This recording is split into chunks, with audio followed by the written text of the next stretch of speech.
Olá a todos e a todas que nos acompanham em nosso estudo da obra Palavras de Vida Eterna, que, como sempre dizemos, foi ditada pelo Espírito Emmanuel e psicografada por Chico Xavier. Temos a alegria de mais uma vez retornarmos para darmos continuidade, uma vez o Neto, outra vez eu, e a cada semana nós vamos alternando de modo que possamos compreender cada vez mais essa obra, entender cada vez mais a profundidade das palavras do Espírito Emmanuel e aplicarmos a nossa vivência. Isso vai enriquecendo o nosso repertório de experiências, isso vai alimentando o nosso ensejo pela evolução, pelo progresso, pela melhora íntima, pela autorrealização e nos conduzindo ao bem, que é, em verdade, o que todos nós estamos buscando, sermos cada vez melhores, cada vez mais amigos do bem. Hoje nós temos, nessa obra que dissemos, Palavras de Vida Eterna, o capítulo 167, intitulado Legião. O Espírito Emmanuel traz para nós uma passagem que está no Evangelho de Marcos, capítulo 5, versículo 9, que diz assim: E perguntou-lhe, qual o teu nome? Respondeu ele, Legião é o meu nome, porque somos muitos. Então o Espírito Emmanuel nos traz a sua interpretação, dizendo assim: consciências oneradas em culpas e desacertos de numerosas reencarnações, ser-nos-á justo ponderar a resposta do espírito conturbado e infeliz à pergunta do mestre. Legião é o meu nome, disse ele, porque somos muitos. Ineludivelmente, ainda hoje, em nos aproximando do Senhor, reconhecemo-nos não apenas afinados com vários grupos de companheiros tão devedores quanto nós, mas igualmente em lamentável dispersão íntima, qual se encerrássemos um feixe de personalidades contraditórias entre si. Ao contato das lições de Jesus, é que habitualmente nos vemos versáteis e contraproducentes, qual ainda somos. Acreditamos na força da verdade, experimentando sérios obstáculos para largar a mentira. Ensinamos beneficência vinculados a profundo egoísmo. Destacamos os méritos do sacrifício pela felicidade alheia, agarrados a vantagens pessoais. Manejamos brandura em se tratando de avisos para os outros e estadeamos cólera imprevista se alguém nos causa prejuízo ligeiro. Proclamamos a necessidade do espírito de serviço, reservando ao próximo tarefas desagradáveis. Pelejamos pela paz nos lares vizinhos, fugindo de garantir a tranquilidade na própria casa. Queremos que o irmão ignore os golpes do mal que lhe estrelaçam a existência e estamos prontos a reclamar contra a fragilidade, contra a alfinetada que nos fira de leve. Salientamos o acatamento que se deve aos desígnios divinos e pompeamos exigências disparatadas em se apresentando o menor de nossos caprichos. De modo geral, somos individualmente diante de Jesus a legião dos erros que já cometemos no pretérito e dos erros que cultivamos no presente, dos erros que assimilamos e dos erros que aprovamos para nos acomodarmos a situações que nos favoreçam. Pois bem, aqui Emmanuel fala assim de uma forma muito direta para nós, é uma mensagem instrutiva de exortação que nos faz como que transportar a interpretação desse homem que estava em uma grave obsessão para nós mesmos, a fim de que nós possamos ver em nós essa turba de personalidades que nós já admitimos, que nós já assumimos nas diversas experiências reencarnatórias que nós já tivemos. Porque, em verdade, hoje nós estamos encarnados, mas essa não será a nossa primeira nem a última encarnação. Nós já assumimos diversos corpos, já assumimos diversas personalidades. Alguns de nós já puderam ter conhecimento do passado, de alguma forma, já puderam ao menos vislumbrar alguns tipos de personalidade que animaram no pretérito e outros não. Os Espíritos nos esclarecem que assim Deus quer, para que nós tenhamos aí mais mérito para prosseguirmos, a fim de conseguirmos caminhar, andar mais adiante. É claro que, se nos foi dado o conhecimento do passado, é para que nós possamos, obviamente, utilizar esse conhecimento para o nosso próprio progresso, e não para ficarmos presos a esse passado que só existe em forma de resquícios em cada um de nós.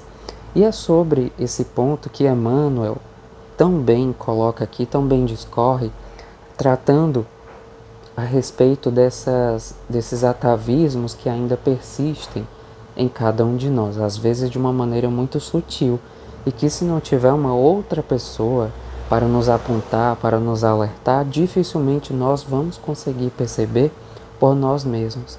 Porque quando nós temos um ideal e percebemos que o nosso caminho está indo diferente desse ideal que nós vemos como verdadeiro, muitos ainda se retraem, muitos ainda ativam aquele mecanismo de defesa que se expressa através da negação. E essa negação impossibilita a nós de enxergarmos quais são as corrigendas que necessitam, de enxergarmos quais são as rotas que nós precisamos reajustar, nós precisamos refazer, o que nós precisamos parar de fazer, o que nós precisamos começar a fazer para que cheguemos a esse ideal. É importantíssimo, quando nós recebermos uma orientação de um amigo que nos diz, que nos chama a atenção para uma conduta, analisarmos se realmente é válido, se realmente faz sentido ou se não faz. Para isso, nós necessitamos, indubitavelmente, da sinceridade de nós para com o nosso próprio coração. Antes de ser com o próximo, antes de respondermos, às vezes de uma forma agressiva, de uma forma até violenta, truculenta, para o próximo, nós precisamos observar a nossa própria conduta. E dessa forma, fazendo essa autoanálise, observando os nossos próprios passos, os impulsos do nosso coração, as iniciativas do nosso pensamento que vão gerar as nossas ações, poderemos então considerar ou não aquela orientação que nós recebemos de um dos nossos irmãos. É claro que, quando o Espírito Emmanuel traz para nós esses contrastes, de modo a dizer, nós estamos diante do Cristo, o Cristo, na verdade, está diante de nós, mas nem sempre nós estamos diante do Cristo. E aí ele coloca alguns exemplos. É claro que no entendimento do Emmanuel, nós presumimos o desejo que ele possuía, que ele estava cheio, não era que houvesse uma modificação miraculosa. Nós já dissemos aqui em alguns dos nossos estudos, a evolução, o progresso se dá por etapas. É claro que existem espíritos que vão conseguir alcançar um entendimento em uma velocidade maior do que outros, isso faz parte, e é o resultado do livre-arbítrio, uma das ferramentas mais divinas que Deus nos deu, a fim de que nós possamos evoluir. Mas quando Ele nos traz esse entendimento, Ele nos convoca exatamente para olharmos para as nossas condutas e apresentarmos diante de Jesus, e assim vermos o que faz sentido, o que é condizente com o que Jesus diz e o que não é. E não somente para que haja essa observação, para que haja essa ponderação, mas que a partir daí nós tenhamos uma escolha diferente, uma vida diferente, e assim sejamos gradativamente transformados por essa força viva que age e atua em todos nós e que está ao nosso alcance, dependendo unicamente de nós mesmos para que ela possa agir também em nós. Existem 3 pontos que precisam ser observados dentre tantos outros. Nós temos o consciência, conhecimento e consentimento de nós próprios. O ideal é que nós saibamos quais são os nossos limites, até onde nós podemos ir, o que nós podemos fazer e o que não podemos fazer. O ideal é que tenhamos essa consciência para que assim, cada vez mais firmes e seguros na vida, nós possamos agir. Esse é o nosso eu real, é quem nós somos. E a partir desse eu real nós buscamos as nossas realizações, alcançar as nossas metas e evoluir, naturalmente de acordo com o que para nós faz sentido. Também existe o eu percebido, ou seja, a forma com que eu sou notado para as outras pessoas. Ou seja, tudo o que eu faço vai ser, de alguma forma, vai refletir para as pessoas que me acompanham no meu cotidiano, no meu dia a dia. O ideal é que esse eu percebido esteja de acordo com o meu eu real, porque aí eu estou vivendo de uma forma íntegra, de uma forma transparente, de uma forma sem máscaras, não é? E sem fingimentos também. E o terceiro ponto é o meu eu ideal. É aquele que eu busco ser, é onde eu sei que eu preciso chegar, é aquele ponto que eu sei que eu estou caminhando para alcançar. Acontece que, quando os primeiros eus estão divergentes, o meu eu real com o meu eu percebido, eu entro numa confusão interior, porque eu observo que as minhas intenções não estão sendo captadas, que as minhas ações íntimas não estão sendo percebidas e que eu estou sendo entendido de uma outra forma. A partir daí, alguns problemas podem ser gerados, né? Tais quais, em casos mais graves, a ansiedade, a fobia social. Mas também isso dificulta a nossa capacidade da relação interpessoal, da comunicação, do nosso convívio com as pessoas que estão ao nosso redor.